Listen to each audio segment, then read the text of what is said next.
On les voit partout, à chaque coin de rue, debout, assis sur leur vélo, parfois adossés à un mur, mais toujours penchés sur un écran. Hmm. L'article de Pierre Fraser qui nous intéresse aujourd'hui s'ouvre sur cette image. Il la décrit comme une posture nouvelle dans le paysage urbain, devenue si familière qu'on ne la remarque plus. C'est vrai qu'on ne la remarque plus, c'est devenu normal, en quelque sorte. Et c'est exactement ce qu'on va faire aujourd'hui. On va prendre le temps de remarquer. Pour cette discussion, on s'appuie sur ce texte vraiment percutant de Pierre Fraser, qui est sociologue et linguiste. C'est paru dans la revue Sociologie visuelle. Exactement. L'article s'appelle « Plateforme de livraison, travailleurs de l'urgence ». L'objectif, au fond, il est assez simple. Aller voir ce qui se cache derrière le clic, quoi. Derrière cette promesse de livraison quasi instantanée. Et comprendre l'impact que ça a sur les corps, sur le temps. Sur la ville elle-même, finalement. Pour commencer, l'auteur part d'un constat qui semble évident une fois qu'on le lit. La ville moderne ne supporte plus le délai. L'attente est devenue l'ennemi numéro 1. C'est ça. Et la promesse d'une livraison en 10-15 minutes, ça a complètement changé la donne. L'article est très clair là-dessus. Il dit, je cite, « L'urgence n'est plus l'exception, elle est la norme ». C'est une affirmation forte, hein. C'est une affirmation très forte. Et ça, comment est-ce que ça se traduit concrètement pour ceux qui sont sur le terrain? Ça se traduit par une pression de tous les instants, une pression qui s'inscrit directement dans le corps des livreurs. Dans le corps, carrément. Oui, oui. Et c'est là que Pierre Fraser introduit un concept que je trouve personnellement très, très puissant. Celui de corps accéléré. Le corps accéléré. Voilà. Il ne s'agit pas d'un athlète qui choisit la vitesse pour la performance. Non, c'est un travailleur pour qui le moindre ralentissement est une pénalité. Chaque minute d'attente, chaque feu rouge. C'est une perte de revenus potentielle. Exactement. Ou une mauvaise note qui aura des conséquences sur les courses suivantes. La vitesse n'est plus un choix, c'est une condition de survie économique. C'est dingue.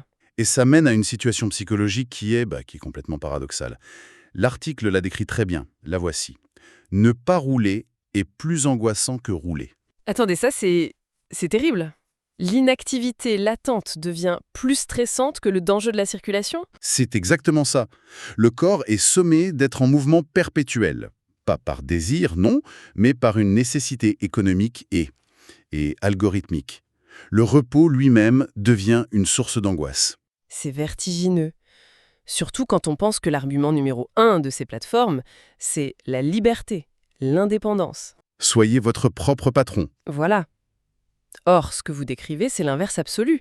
C'est une contrainte permanente. C'est tout le sujet. D'ailleurs, l'article qualifie le statut d'auto-entrepreneur de, et j'adore la formule, de fiction juridique élégante. C'est bien trouvé. C'est très bien trouvé, et c'est juste. L'auteur décortique tout le mécanisme. Pour avoir les meilleures courses, les plus rentables, il faut un excellent score. Des bonnes notes. Au bout de la ville, sous la pluie. La liberté de refuser, en théorie, elle existe, mais si on l'utilise, on est sanctionné par l'algorithme. Donc, comme le résume l'auteur, la liberté existe, certes, mais à la condition de ne jamais s'en servir. C'est exactement ça. C'est terrible. Mais est-ce que l'article reconnaît quand même qu'il y a un attrait au départ pour cette flexibilité, ou est-ce qu'il présente ça comme un piège total ? Non, il ne nie pas l'attrait initial. Pour certains, c'est une porte d'entrée sur le marché du travail, une solution, temporaire. Mais il montre bien comment cette flexibilité, en fait, c'est un leurre. Un leurre qui masque un transfert complet du risque. Ah oui. Et c'est ça qui est central dans l'analyse. En se positionnant comme un simple intermédiaire, la plateforme, elle, se décharge de tout. Sur le papier, elle n'est responsable de rien. Elle n'est pas un employeur. Justement. Et donc, une chute à vélo, une blessure, un scooter qui tombe en panne, ce n'est plus un accident du travail qui serait pris en charge par l'entreprise. Non. Non, ça devient, et je cite encore le texte, une mésaventure personnelle. La formulation est lourde de sens. Elle est terrible. Le coût physique, le coût financier des réparations, le manque à gagner, tout ça, c'est pour l'individu. Et indirectement, pour la collectivité via la sécurité sociale. Le modèle économique de la plateforme, lui, il reste intact, protégé.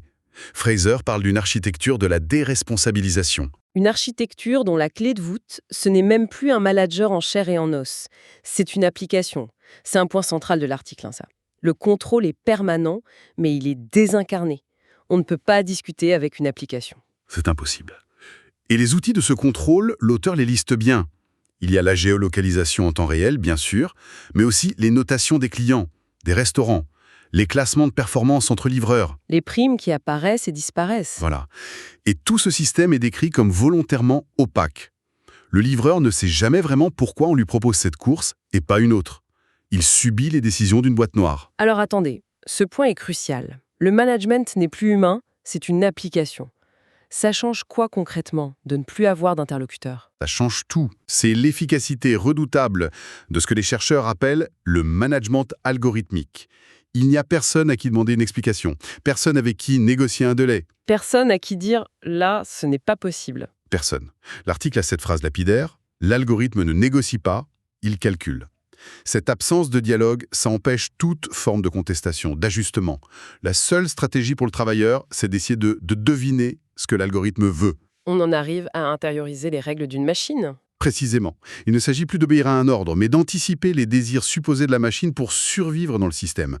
C'est une discipline beaucoup plus subtile et, selon Fraser, bien plus efficace. Plus efficace que le contremaître avec son chronomètre. Beaucoup plus parce qu'elle est active 24 heures sur 24 et qu'elle est silencieuse. Le contrôle est total. Et ce qui est fou, c'est que toute cette pression, cette course, cette usure des corps, tout ça est complètement invisible pour la personne qui passe la commande. L'expérience client, elle, est conçue pour être l'exact opposé. Fluide, simple. L'auteur dit même presque magique. C'est un effacement délibéré du travail. On a faim, on clique, la nourriture apparaît. L'article insiste beaucoup sur cet art de faire oublier le travail, derrière l'interface. Pour le client, le livreur n'est pas une personne qui affronte le froid. Non, il est réduit à une notification sur un smartphone. Un point mobile sur une carte, un délai estimé. Exactement. Il est déshumanisé, transformé en une simple donnée. Je dois avouer que ça fait réfléchir à sa propre pratique. On regarde le petit vélo avancer sur la carte en se disant « Ah, super, il arrive !» sans penser une seconde à la réalité de la personne qui pédale. Ben oui. Et c'est là que l'analyse connecte ce phénomène à quelque chose de beaucoup plus large dans notre économie numérique. La facilité du clic, cette commodité de l'instantané, elle repose presque toujours sur la dissimulation du travail humain bien réel. L'interface, avec son design épuré, elle sert d'écran de fumée. C'est exactement ça. Elle efface la sueur, la fatigue, le risque. Le texte souligne que cette magie a un coût et que ce coût est entièrement porté par ces corps fatigués, pressés, exposés, que le système a retirés de notre champ de vision. Le confort des uns est produit par l'invisibilité des autres. Voilà. Face à une telle pression, un système aussi déshumanisant, on se demande comment ils tiennent le coup psychologiquement. Est-ce que l'article donne des pistes sur leur stratégie de survie? Oui. Et c'est une des parties les plus troublantes de l'analyse, je trouve. Fraser identifie un mécanisme de défense psychologique qu'il appelle l'auto-accélération. L'auto-accélération, c'est-à-dire C'est l'idée pour le livreur d'aller encore plus vite que ce que le système exige. Pas seulement pour gagner un peu plus, mais pour essayer de reprendre un sentiment de contrôle sur la situation. c'est complètement paradoxal. Pour échapper à la contrainte de la vitesse, on accélère encore plus. C'est ça. Il s'agit de transformer une contrainte qu'on subit en une performance qu'on choisit. De transformer la souffrance en une forme d'habileté, de fierté même. Se dire « je suis le plus rapide, je connais les meilleurs raccourcis ». C'est une manière de se sentir acteur plutôt que pion. Pour ne pas juste subir, oui. Comme le dit l'auteur, la devise devient « accélérer pour ne pas subir ». Mais j'imagine que cette stratégie a un prix. On ne peut pas être en sur-régime permanent sans qu'il y ait des conséquences. Le coût psychique est énorme. En se jetant à corps perdu dans la vitesse, dans l'action, on s'interdit toute prise de recul, toute pensée critique. L'article a cette formule très juste. Penser, c'est s'arrêter. Et toute l'organisation du travail est conçue pour empêcher l'arrêt. Tout à fait. Le GPS qui dicte le chemin, la prochaine commande qui arrive avant que la précédente soit finie. L'espace mental est saturé en permanence. Il n'y a plus de place pour la rêverie ou même juste pour la réflexion. Aucune. Fraser parle à la nécessité de se construire un scaphandre mental, une sorte d'armure psychique pour anesthésier le ressenti, la peur, la fatigue, la colère. Une protection nécessaire sur le moment, mais qui, à long terme, Mène inévitablement à l'épuisement, à l'usure nerveuse. Et de toute façon, cette anesthésie a ses limites. On peut anesthésier l'esprit, mais le corps, lui, finit toujours par présenter la facture.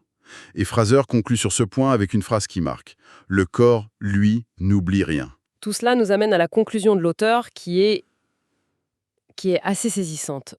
Il soutient que ce modèle de travail qu'on nous présente comme une innovation radicale n'est en fait pas si nouveau que ça. Non, il parle d'une continuité historique. Oui, il établit un parallèle direct et très argumenté avec le taylorisme, l'organisation scientifique du travail du début du XXe siècle. Le principe de base est identique: décomposer le travail en tâches simples et contrôler le temps d'exécution de chaque geste pour maximiser la productivité. C'est le même principe, mais avec des outils différents. C'est exactement ça. Fraser écrit que le système a troqué le chronomètre contre l'algorithme et le contremaître contre une application. L'affiliation est claire. On retrouve la parcellisation des tâches, le contrôle précis du temps et des mouvements. C'est fascinant comme parallèle. Il élargit d'ailleurs la comparaison au-delà des livreurs en citant l'exemple des entrepôts d'Amazon. C'est la même logique. Où les gestes des employés sont optimisés et surveillés en permanence par la technologie. Tout à fait. Et là-dessus, l'article fait une observation très fine sur le rôle un peu ambivalent de la prévention des risques. Bien sûr, il y a des formations sur les bons gestes, mais Fraser montre que ces formations fonctionnent aussi comme un bouclier juridique pour l'entreprise. Comment ça? Si un employé se blesse, l'entreprise pourra toujours dire qu'il n'a pas suivi la procédure, qu'il a pris un risque personnel. Et donc, une fois de plus, la responsabilité est renvoyée à l'individu. Exactement. Ça dédouane l'organisation du travail elle-même, qui est pourtant la cause première de cette pression et de cette fatigue. Donc, si on récapitule, on est parti de cette image presque banale du livreur dans la rue pour arriver à un système très complexe de contrôle, d'invisibilisation du travail. Un système qui, sous des airs de modernité, rejoue de vieilles partitions. On a fait un voyage de la célébration de la vitesse à la réalité d'une lente érosion des corps. C'est un bon résumé du parcours, oui. Et l'article se termine sur une phrase qui, je trouve, remet beaucoup de choses en perspective. La voici. Nous pensions avoir gagné du temps. Nous avons surtout déplacé la fatigue. Déplacer la fatigue. C'est une façon très puissante de voir les choses. On gagne quelques minutes sur notre pause déjeuner, mais ce gain se fait au prix de l'épuisement de quelqu'un d'autre. Et c'est là que l'analyse de Fraser nous laisse avec une interrogation qui dépasse le cadre de la seule livraison de repas. Ce modèle de l'instantanéité, on le voit se répandre partout. Oui, dans de plus en plus de secteurs. Alors la question fondamentale, ce n'est plus seulement de savoir comment mieux protéger ces travailleurs, même si c'est crucial. La question devient plus large, plus sociétale. Elle nous est adressée à tous. Oui. Où se situe la limite humaine et collective de cette accélération permanente? Quel est le véritable coût pour l'ensemble de la société de vouloir tout de suite?